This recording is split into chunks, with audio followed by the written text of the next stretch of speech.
ଜଗନ୍ନାଥ ସେହି ବିଶ୍ୱାସର ନାମ, ଯେଉଁଠି ମଣିଷ ନିଜର ସବୁ ଅଭିମାନକୁ ବିସର୍ଜନ କରିଦିଏ। ସେ କେବଳ ମନ୍ଦିରର ଦେବତା ନୁହନ୍ତି, ସେ ହେଉଛନ୍ତି ପ୍ରତିଟି ଓଡ଼ିଆର ଘରର ମଣିଷ। କେତେବେଳେ ସେ ବାପା, କେତେବେଳେ ସଖା, ତ ଆଉ କେତେବେଳେ ଅଝଟ ପିଲା। ତାଙ୍କର ସେହି ଶୂନ୍ୟ ଚାହାଣୀ ଭିତରେ ସାରା ବ୍ରହ୍ମାଣ୍ଡର ଭାଷା ଲୁଚି ରହିଛି। ଆମେ ଯେତେବେଳେ ତାଙ୍କୁ ଚାହୁଁ, ଆମେ ନିଜକୁ ହିଁ ତାଙ୍କ ଭିତରେ ଦେଖିବାକୁ ପାଉ। ସେଇଥିପାଇଁ ତ ସେ ଦାରୁବ୍ରହ୍ମ।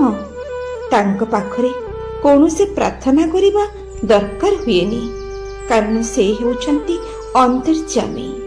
ବଡ଼ ଦେଉଳର ଚୂଡ଼ାରେ ଉଡ଼ୁଥିବା ସେହି ପତପାବନ ବାନା ଯେମିତି ପ୍ରତି ମୁହୂର୍ତ୍ତରେ ଆଶ୍ୱାସନା ଦେଉଛି, ତୁ ଏକା ନୁହଁ, ମୁଁ ତ ସାଥିରେ ଅଛି।